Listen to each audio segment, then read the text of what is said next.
నమస్తే, welcome to JM6 TV. ఈరోజు ముఖ్యాంశాలు. గౌరవనీయులు మాజీ మంత్రివర్యులు గంగుల కమలాకర్ గారు ఈరోజు కరీంనగర్ పట్టణంలో జిల్లా కేంద్రంలో గత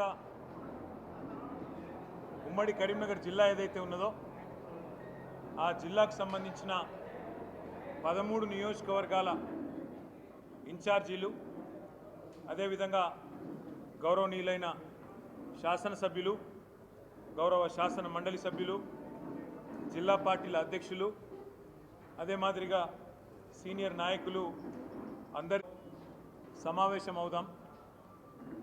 పెద్దలు కేసీఆర్ గారి నేతృత్వంలో 24 సంవత్సరాలు పూర్తి చేసుకొని 25వ సంవత్సరంలో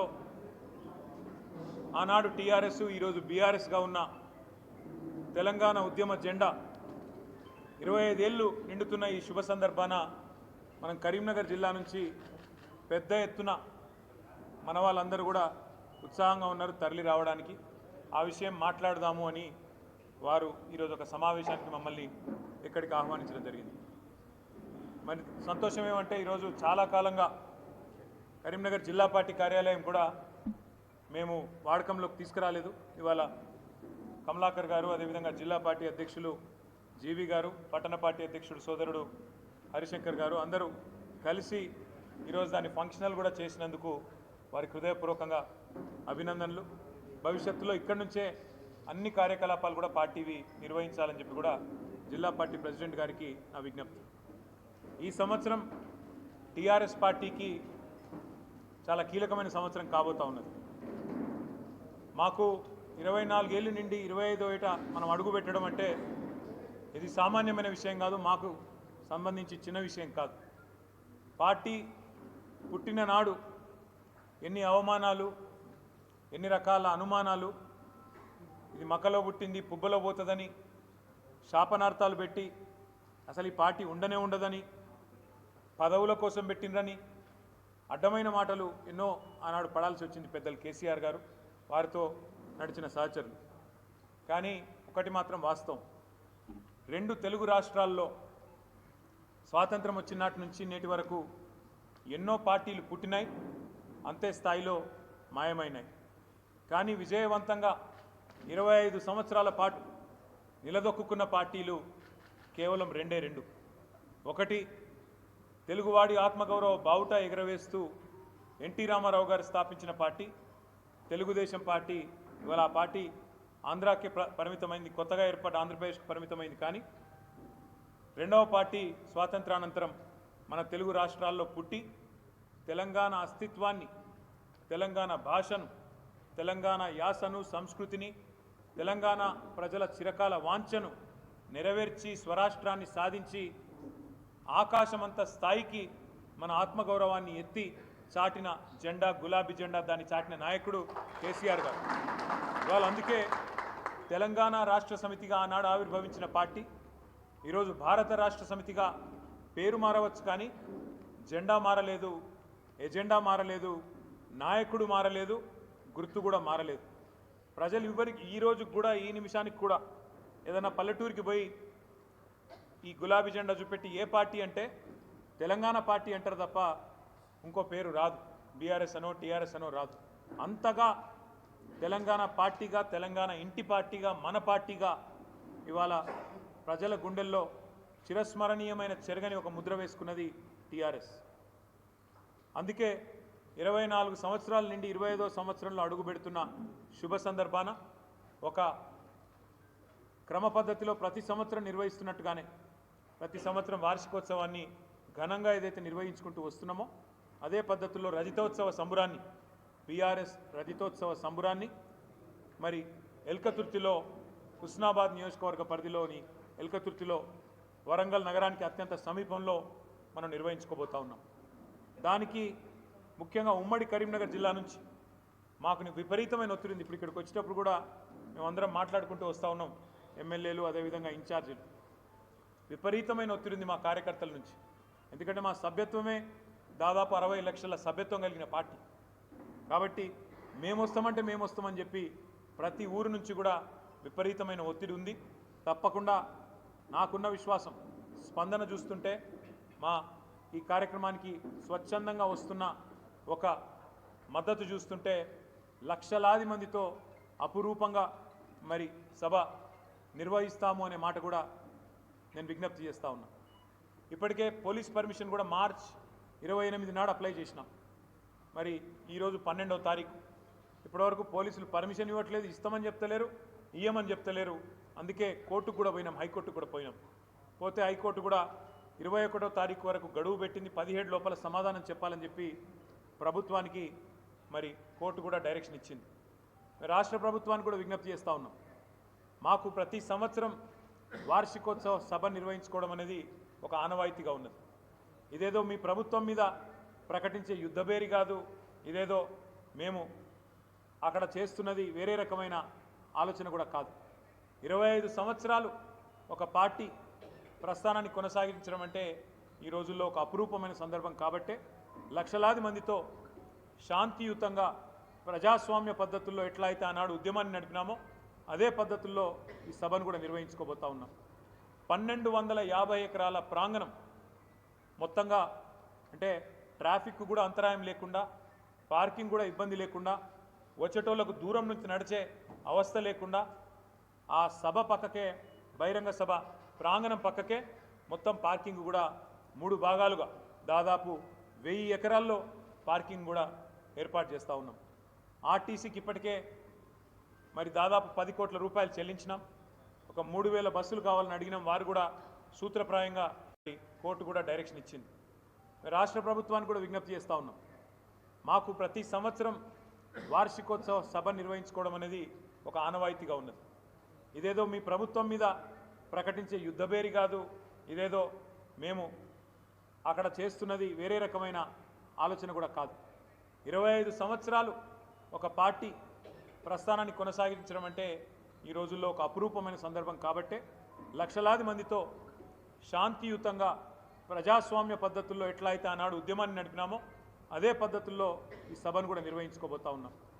1250 ఎకరాల ప్రాంగణం మొత్తంగా, అంటే ట్రాఫిక్ కూడా అంతరాయం లేకుండా, పార్కింగ్ కూడా ఇబ్బంది లేకుండా, వచ్చేటోళ్లకు దూరం నుంచి నడిచే అవస్థ లేకుండా, ఆ సభ పక్కకే, బహిరంగ సభ ప్రాంగణం పక్కకే మొత్తం పార్కింగ్ కూడా 3 భాగాలుగా దాదాపు 1000 ఎకరాల్లో పార్కింగ్ కూడా ఏర్పాటు చేస్తూ ఉన్నాం. ఆర్టీసీకి ఇప్పటికే మరి దాదాపు 10 కోట్ల రూపాయలు చెల్లించినాం. ఒక 3000 బస్సులు కావాలని అడిగినాం, వారు కూడా సూత్రప్రాయంగా ఇస్తామని చెప్పినారు. అట్లాగే ప్రైవేటు బస్సులు, ఇక ఇతర వాహనాలు స్వచ్ఛందంగా వచ్చేవాళ్ళు లక్షలాదిగా తరలి వస్తారని చెప్పి మేము అంచనా వేస్తున్నాం. ఈ ప్రోగ్రాం ఎంత పెద్దది అంటే మరి ఆ లక్షలాదిగా వచ్చేటోళ్ళకు ఎండాకాలంలో ఇబ్బంది కాకూడదన్న ఉద్దేశంతో 10 లక్షల వాటర్ బాటిళ్ళు, 10 లక్షల మజ్జిగ ప్యాకెట్లు, అదేవిధంగా అక్కడనే మరి కొన్ని వైద్య శిబిరాలు కూడా అదే ప్రాంగణంలో ఏర్పాటు చేస్తూ ఉన్నాం. పెద్ద ఎత్తున ఎవరికి ఇబ్బంది కాకుండా టాయిలెట్లు కూడా అక్కడనే ఏర్పాటు చేస్తూ ఉన్నాం. అదే మాదిరిగా డాక్టర్ల బృందాలు, అదేవిధంగా మా 2000 మంది వాలంటీర్లు పార్కింగ్ ఇంతజాం చూడడానికి, వచ్చిపోయే ట్రాఫిక్ నియంత్రణ చేయడానికి, అదేవిధంగా ప్రజలకు ఏ రకమైన అసౌకర్యం కలిగినా, ఎవరికి వచ్చే వాళ్ళకి ఏ రకమైన ఇబ్బంది కలిగినా తక్షణమే వారికి సేవలు అందించడానికి 2000 మంది స్వచ్ఛందంగా మా పార్టీ కార్యకర్తలు, మా యువకులు 2000 మందిని నియమించినాం. వారు కూడా ఇప్పటికే పనులు నిమగ్నమైనారు. పనులు ఎలకతుర్తిలో అక్కడ పట్టదారులు ఎవరైతే ఉన్నారో ప్రైవేటు భూముల యజమానులు, వాళ్ళు కూడా తమ సమ్మతిని ఇప్పటికే మాకు రాతపూర్వకంగా ఇచ్చినారు. ఆ అనుమతులు కూడా మేము పోలీసు వాళ్ళకు కూడా ఇవ్వడం జరిగింది, ప్రభుత్వానికి కూడా ఇవ్వడం జరిగింది. మేము ఈ కార్యక్రమం తర్వాత, బహిరంగ సభ తర్వాత మరి బీఆర్ఎస్ రజతోత్సవ సంబరాలను సంవత్సరం పాటు నిర్వహించబోతా ఉన్నాం. రకరకాల కార్యక్రమాలు, ఆనాడు ఉద్యమంలో మొదటి నుంచి మాతో ఉన్న సహచరులను ఒక దగ్గర తీసుకొని రావడం, వారితో ఆనాటి నుంచి ఈనాటి వరకు 25 ఏళ్లలో వివిధ సందర్భాల్లో జరిగిన ఉదంతాలను మళ్ళొక్కసారి ప్రజలకు గుర్తు చేసే విధంగా కార్యకలాపాలు అవన్నీ కూడా డిజైన్ చేస్తున్నాం. సంవత్సరం పాటు రజతోత్సవ సంబరాలను నిర్వహించబోతా ఉన్నాం. అట్లాగే ఈ సభ తర్వాత వెంటనే మే నెలలో మా పార్టీ యొక్క సభ్యత్వ నమోదు కార్యక్రమం మళ్ళీ తిరిగి ప్రారంభమవుతుంది. ఈసారి మొత్తం సభ్యత్వ నమోదు కార్యక్రమాన్ని డిజిటల్ పద్ధతుల్లో చేయాలి అని చెప్పి నిర్ణయం తీసుకున్నాం. ఇదివరకు ఇచ్చినట్టు ఆ పుస్తకాలు ఉండే మొత్తం కూడా యాప్ ద్వారా మనం ఈసారి మనం మెంబర్షిప్ ఎన్రోల్మెంట్ కూడా చేయబోతా ఉన్నాం. అట్లాగే మెంబర్షిప్ ఎన్రోల్మెంట్ అయిన తర్వాత పూర్తి స్థాయిలో సంస్థాగత నిర్మాణం మీద దృష్టి పెట్టి దసరా లోపు సంస్థాగత నిర్మాణాన్ని కూడా అంటే గ్రామ శాఖలు, వార్డు శాఖలు, మండల శాఖలు, పట్టణ శాఖలు, నియోజకవర్గ స్థాయిలో అదేవిధంగా జిల్లా స్థాయిలో ఇవన్నిటిని కూడా పూర్తి స్థాయిలో కమిటీలను పూర్తి చేసుకుంటాం. తదనంతరం దసరా వరకు కొత్త అధ్యక్షుడిగా 4 ఏళ్ల తర్వాత మాకు పార్టీ రాష్ట్ర అధ్యక్ష ఎన్నిక కూడా ఉంటుంది. అధ్యక్ష పదవికి కూడా ఎన్నిక ఉంటుంది. దాన్ని కూడా ప్రతి సందర్భంలో నిర్వహించినట్టే ప్రతిసారి నిర్వహించినట్టే ప్రజాస్వామ్య పద్ధతుల్లో ఎన్నిక ద్వారానే అంటే presiding officer AC, returning officer AC మా పార్టీ కాన్స్టిట్యూషన్ ప్రకారం ఈసారి కూడా అదే పద్ధతుల్లో చేయడం జరుగుతుంది. ఒకసారి కమిటీల నిర్మాణం పూర్తయిన తర్వాత ఇట్లాంటి పార్టీ యొక్క జిల్లా పార్టీ కార్యాలయాలు ఏవైతే ఉన్నాయో మాకు 1-2 తప్ప మొత్తం 33 జిల్లాల్లో కూడా ఇంత అద్భుతమైన కార్యాలయాలు కూడా పార్టీ నిర్మాణం ఇప్పటికే పూర్తి చేసింది. మరి వీటన్నిటిని కూడా పూర్తి స్థాయిలో వినియోగంలోకి తీసుకొని వస్తాం. కార్యకర్తలకు నియోజకవర్గాల వారీగా ఉదాహరణకు కరీంనగర్ జిల్లాలో అంటే కొత్త కరీంనగర్ జిల్లాలో కరీంనగరు, మానకొండూరు, చొప్పదండి, హుస్నాబాద్, హుజురాబాద్ 5 నియోజకవర్గాలు ఉన్నాయి.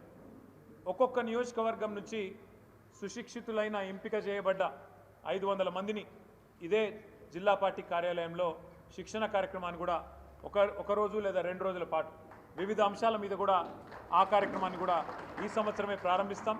దాన్ని కూడా పూర్తి స్థాయిలో అంటే వాళ్ళ కాంగ్రెసు, బీజేపీ చేస్తున్న అన్యాయం, 11 ఏళ్లుగా బీజేపీ చేస్తున్న అరాచకం, మరి గత 16 నెలలుగా కాంగ్రెస్ చేస్తున్న దుర్మార్గ పాలన, ఏమేం వాళ్ళు చేస్తున్నారు, ఏమేం మనం చేసినాం, ఇవన్నీ కూడా ఒకసారి గుర్తు చేసే విధంగా ఉద్యమ పార్టీగా టీఆర్ఎస్ సాధించిన విజయాలు, ఉద్యమ పార్టీగా రాష్ట్రాన్ని సాధించిన వైనం, దానికోసం జరిగిన పోరాటాలు, దానికోసం జరిగిన త్యాగాలు ఇవన్నీ కూడా మళ్ళీ ప్రజల దృష్టికి తీసుకొచ్చే విధంగా ఈ శిక్షణ కార్యక్రమాలు ఉంటాయి.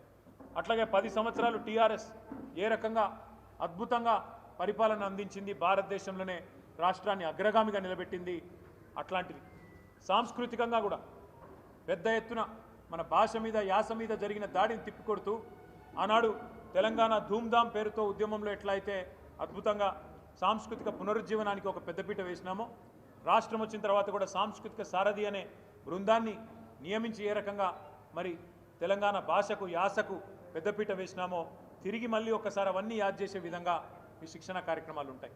తదనంతరం ఒకవేళ స్థానిక సంస్థలు వస్తే, స్థానిక సంస్థల ఎన్నికలు వస్తే వాటిని కూడా ఎదుర్కొంటాం ప్యారలల్గా మా పార్టీ సంస్థాగత నిర్మాణం. అందుకే ఈ సంవత్సరం కీలకమని నేను చెప్పిన. మా మహాసభతో పాటు ఏప్రిల్ 27 నాడు రజతోత్సవ సభతో పాటు మెంబర్షిప్ తర్వాత కమిటీల సంస్థాగత నిర్మాణం, కమిటీల ఎంపిక, తదనంతరం శిక్షణా కార్యక్రమాలు ప్రతి జిల్లాలో ప్రతి నియోజకవర్గాన్ని యాక్టివేట్ చేసే విధంగా చేయబోతా ఉన్నాం. ఇక మీకు తెలుసు రాష్ట్రంలో ప్రస్తుతం ఉన్న రాజకీయాల గురించి కూడా మీకు తెలుసు. ఒకటి మాత్రం పక్కా, 2 ఢిల్లీ పార్టీలు కూడా, ఒకటేమో సంచులు మోసే పార్టీ, ఇంకోటేమో చెప్పులు మోసే పార్టీ. ఢిల్లీ వాళ్ళ చెప్పులు మోసే పార్టీకి, ఢిల్లీకి సంచులు మోసే పార్టీలు 2 ఉన్నాయి. ఈ 2 పార్టీల వల్ల తెలంగాణకు జరుగుతున్నది అన్యాయమే, దొందే. ఇద్దరు కూడా